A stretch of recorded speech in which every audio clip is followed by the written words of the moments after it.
Okay, welcome everybody to our Coaching Cafe this morning.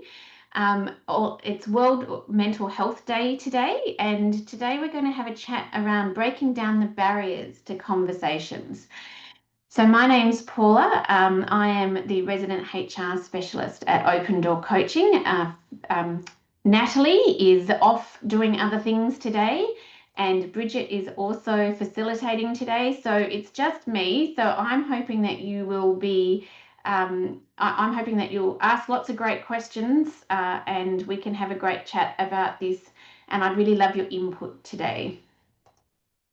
So, as we begin, we acknowledge the traditional owners and custodians of the lands on which we meet today and their continuing connection to the land, waters and communities of Australia and the lands from all around the world upon which you might be joining us. We pay our respects to them and their elders past, present and emerging, and elders from Indigenous communities around the world. So, what is on our agenda today? Well, it is World Mental Health Day, and we're recognising World Mental Health Day today. We're going to look at what are the barriers to having conversations with people around mental health, how we can approach the conversation, and of course we'll take it from a coaching approach. As always, it's about creating a community, shared learning experience, thought-provoking conversations, and I am very happy to have everybody jump in and chat with us today, asking questions or providing you valuable insights. I'm really looking forward to that. And then for everyone who is looking for their ICF CCEs, they will be available at the end. Okay, so let's get started. So, before we begin, we will be speaking about mental health in the workplace, and you or someone you may know may have a lived experience with mental health. Some participants may find the content confronting or it might cause distress.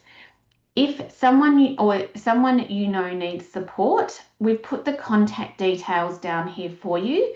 If it is difficult for you, then if you would like to reach out to me after the session, I would very happily have a conversation with you, and you can reach out to us via Open Door. If there's someone that you know that needs support, the options we have that we've popped up are Lifeline. So you can call Lifeline on 131114 or go to lifeline.org.au. There's also Beyond Blue, which is 1300 224 636, or you can go to the Beyond Blue website at beyondblue.org.au. There's a suicide callback service, and as I have learnt recently, it doesn't mean they call you back. It's just I'm not sure why it's called suicide callback, but they do actually take your call. That's 1300 659 467 or the suicidecallbackservice.org.au. If at any point a life is in danger, please call 000 or your emergency services in the country that you are living in at this point in time. So we do acknowledge that there's lived experience in the room, and that there may be people who are currently living with for themselves or for people that they know and love. And if it is of any concern, please contact the numbers that we've talked about. Okay, so Friday 10th of October is World Mental Health Day in 2025 in Australia. The WHO, so the World Health Organization, states that World Mental Health Day is an opportunity to raise awareness of mental health issues around the world and to mobilize efforts in the support of mental health. And I like to think that we have come a really long way in the mental health space. It's conversations, it's the mental health first aider program that we have. I think COVID actually highlighted the importance of understanding mental health and knowing how to work with people from a mental health perspective. I think as coaches, we have this space where we hear people say things out loud and thoughts that they might not say to other people, and sometimes it is knowing that thought, that there's something behind that thought, or what could that mean, or how can we help them from that perspective. Now, whilst we have come a really long way, there's still a really long way to go as well. And there are still a lot of barriers for people around mental health conversations, not wanting to talk about it. And that's what we're going to look at today is what are some of those barriers? How might they present when we're coaching people or talking with people? And then we're going to look at an approach that says, if they're coming up, how can we have this really great conversation with them? So if we're thinking about the barriers to conversations, and just as a note, I deliver our mental health first aid. So I'm a mental health first aider, a trainer of mental health first aid. I also have 20 odd years of experience in HR, and I have had lots of mental health conversations in that space. But some of the barriers to conversations in the mental health space are not being able to see the injury. So people think if you've got a broken arm, it's very easy to see that there's a problem and that for people to go, oh, what happened? What happened with your arm? But when the injury is internal, it's not so easy to see and it's not so easy to talk about. And people think that because you can't see it, then is it really an injury? And it's really trying to break down the idea that we have the physical and the mental, and we're really focusing on in that mental space. You don't have to be able to see it to know that it's there. If you are not feeling well, if you are not being your best, if you are not able to do all the things that you would normally do in your life, then that is an injury. Not knowing what to say is another big one. So often people are very worried that if they say something, they will make it worse. That if I say something, then that person won't want anything to do with me later. And in actual fact, when we look at suicide, often, and as part of the training, it's about asking that person, have they considered suicide? Because, and I've heard people say, but won't that make them think about it if they hadn't been thinking about it before? And the answer is no, it won't do that. If they had been thinking about it before, then it's just a way to be able to then know how to help them. But I think it's a little scary space where people think, oh, I don't know what to say. How do I say that? What will happen if I say that? And so it's one of those barriers about breaking down that it should just be, we want it to be a conversation that, and it may be uncomfortable. We often have to have uncomfortable conversations. It may, in fact, feel uncomfortable at the time, but the benefit will outweigh that uncomfortableness, because sometimes what people need to hear is that someone noticed and that someone is concerned and that there's an opportunity to help, to get help for that. And hope is a really big thing in this space, that there is help available and that there are things that you can do. But knowing what to say can often be one of those areas where you're not sure, should I raise it? Should I not raise it? And I always go with, if it's something that you've noticed and your intention is to help that person and your intention comes from a place of wanting to assist, then it is okay to have that conversation. One of the other barriers is knowing something is not right, but the person doesn't want to talk about it. Often people think, well, if I raise it and they don't want to talk about it, then what was the point? Or they if they won't want to talk to me. And that actually may well be the case on occasion. So sometimes you're not the right person for them to talk to, and that's not about you. That's actually about what that person needs. So we can't make someone talk about it either. So if you raise it and the person says, I'm really sorry, I don't want to talk about it with you, then that is okay. And that just means that that person, you may not be the right person for them, or they might not be at the right time to have that conversation.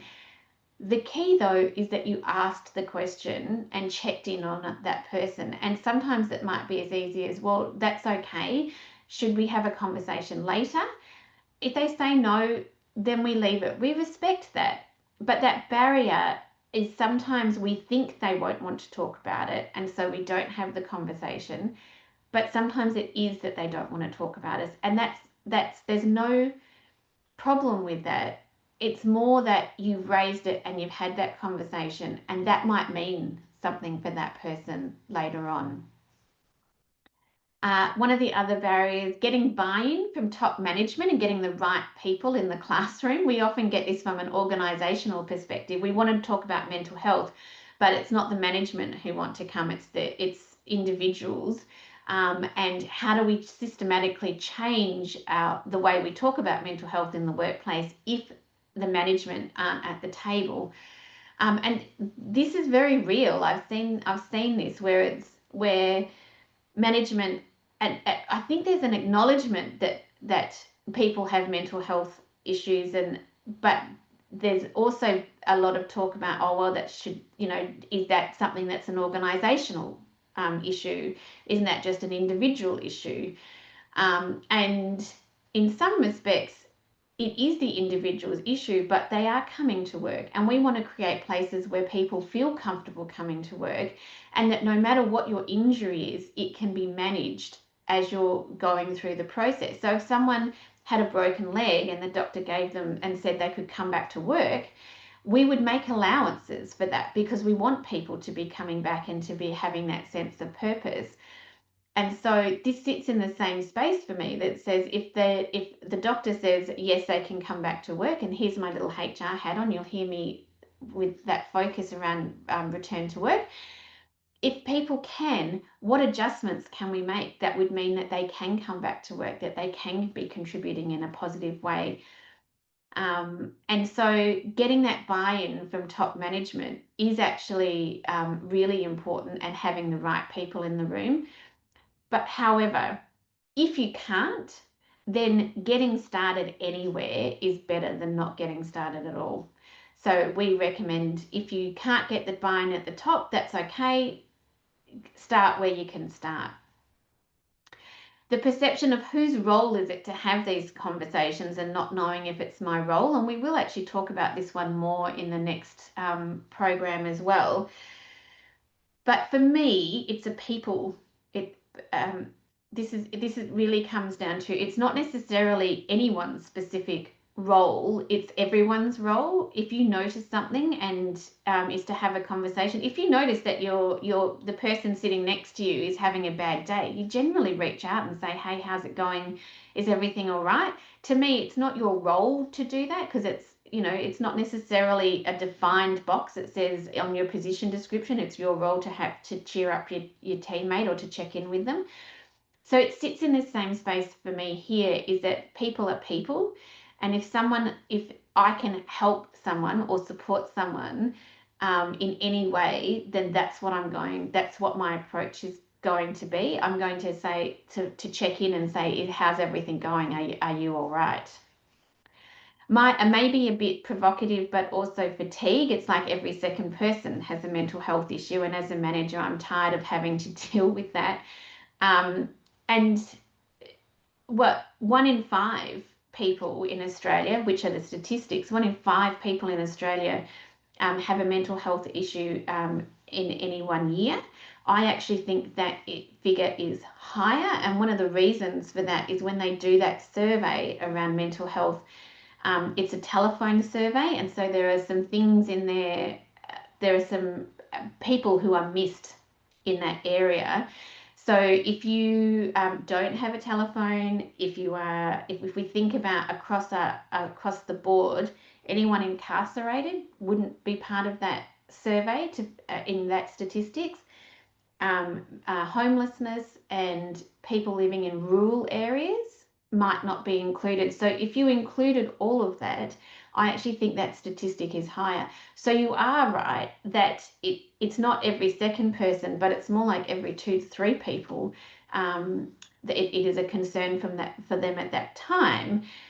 And there is I think it is that idea of fatigue is from a manager's perspective, and we've talked about this a lot in our series, is that from that fatigue perspective, it's actually people fatigue, not necessarily mental health fatigue. It's managing people, which comes with, I like to say that all people are weird, because we were all very different, and there are no two people the same. So we're all a little different from each other.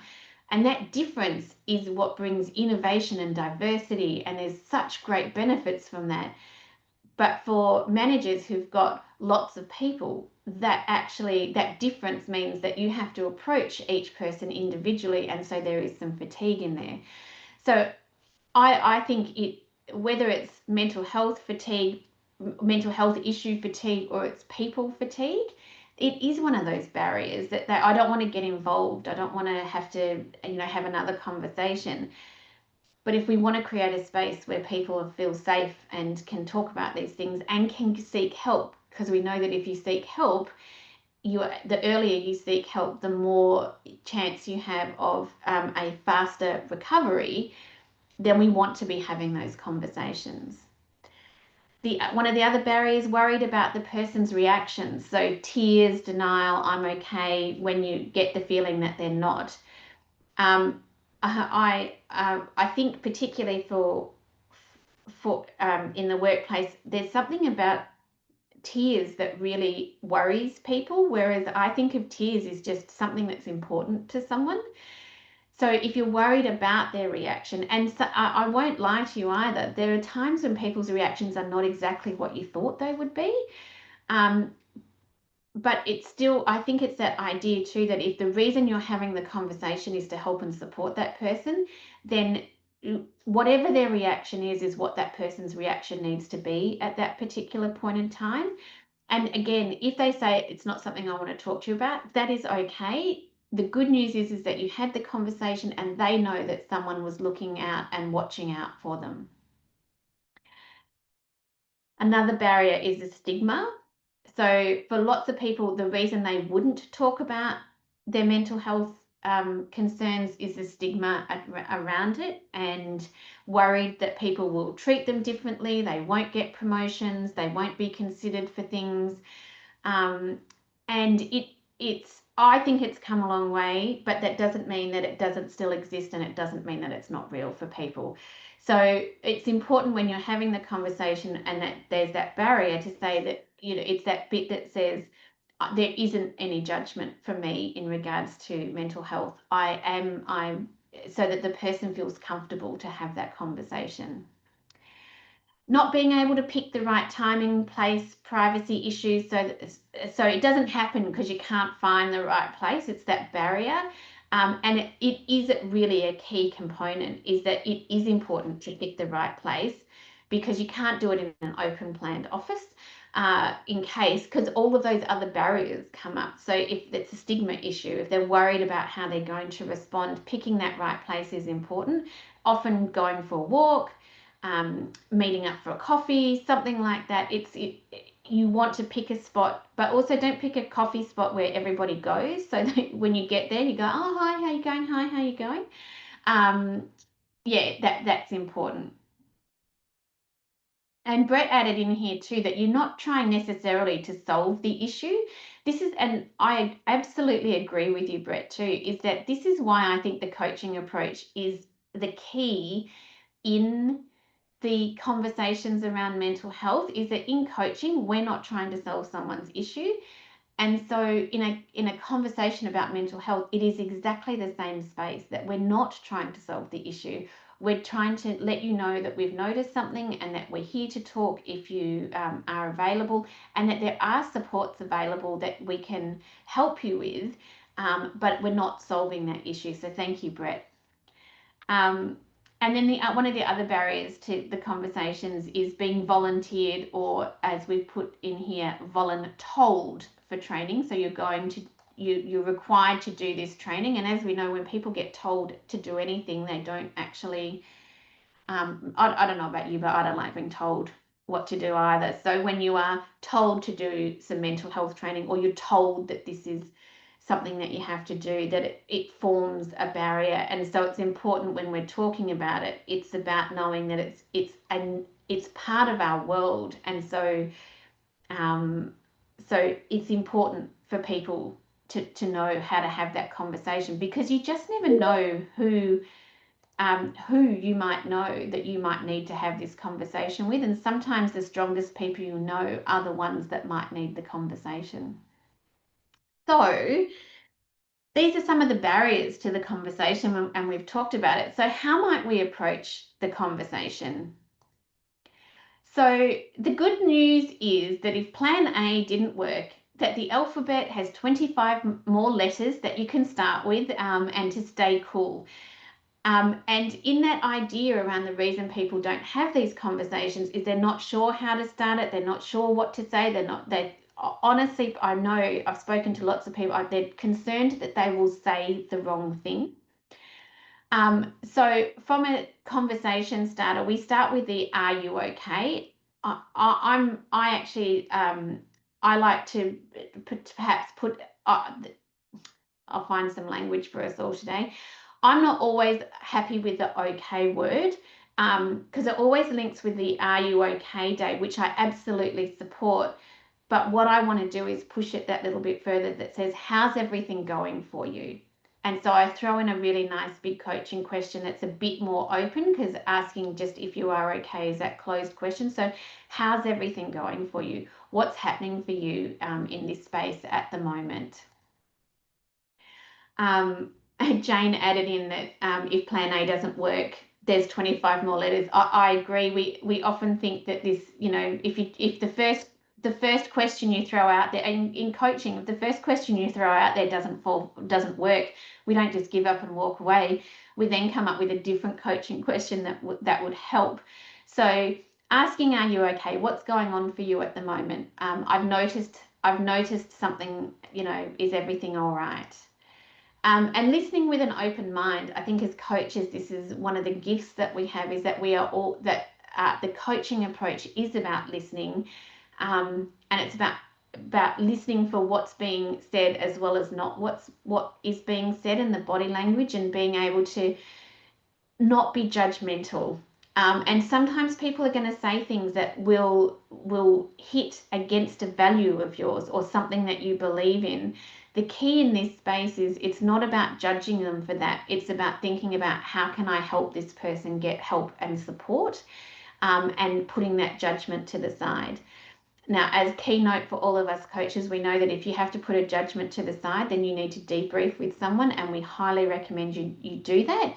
But in that conversation with that person, the focus is on them. So what do they need to move forward?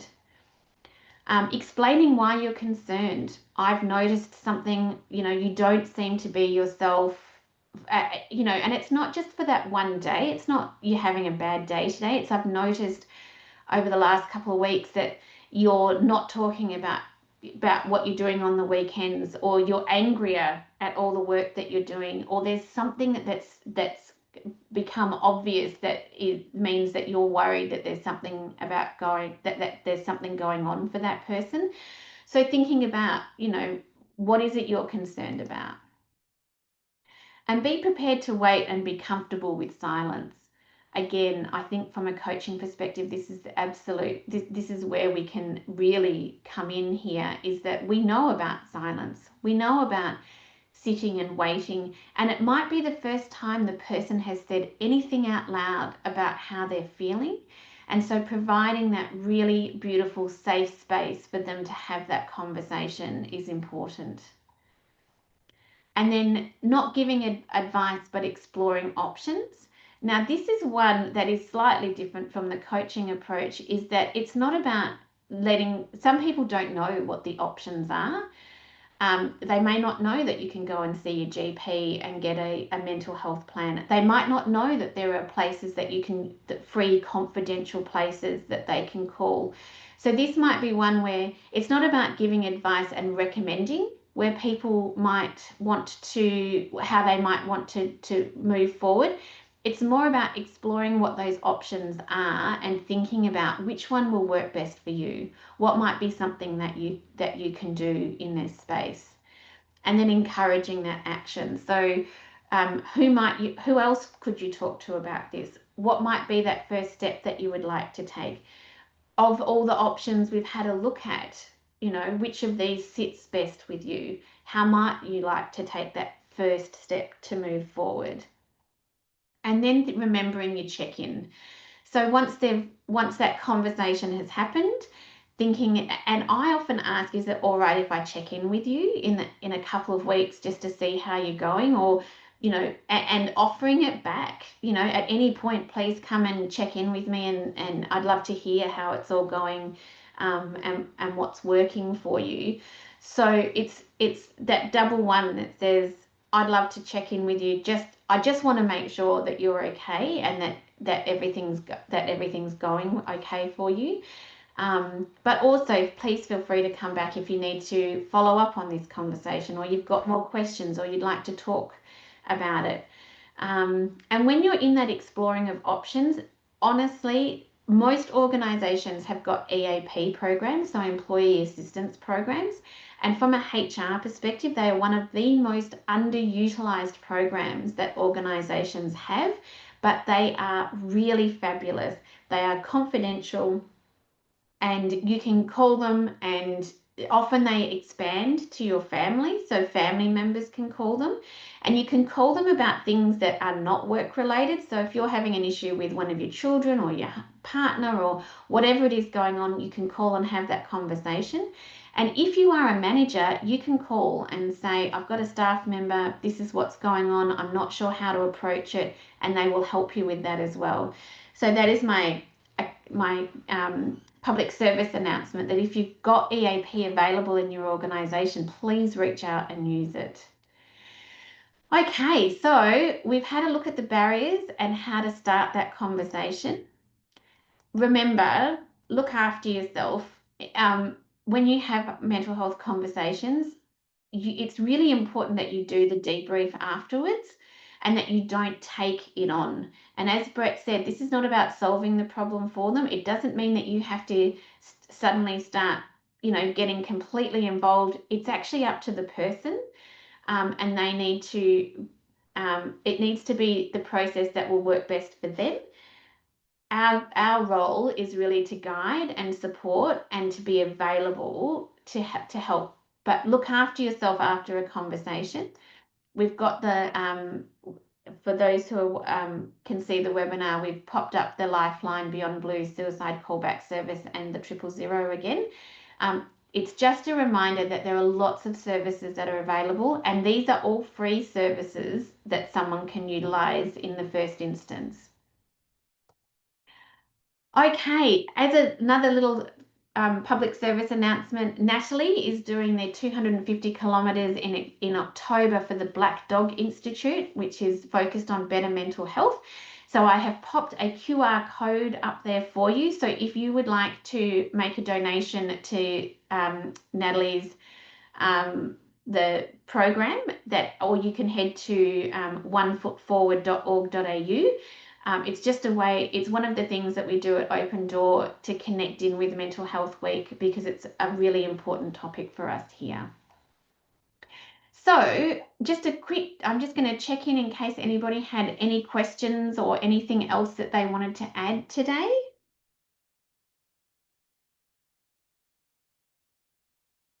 And just as a reminder, we've also got our certificate for in workplace and business coaching, our diploma in leadership coaching, and we do executive or senior leader coaching. And there's a QR code there if you want to find out more. I think we only have one spot left in our certificate for program for this year, and then we will be heading in. So then the next programs will be 2026, if you can believe that that I'm saying that.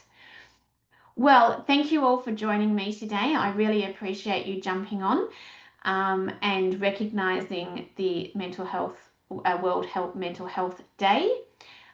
We look forward to catching up with you all next week, and I hope you all go and have a really great Friday.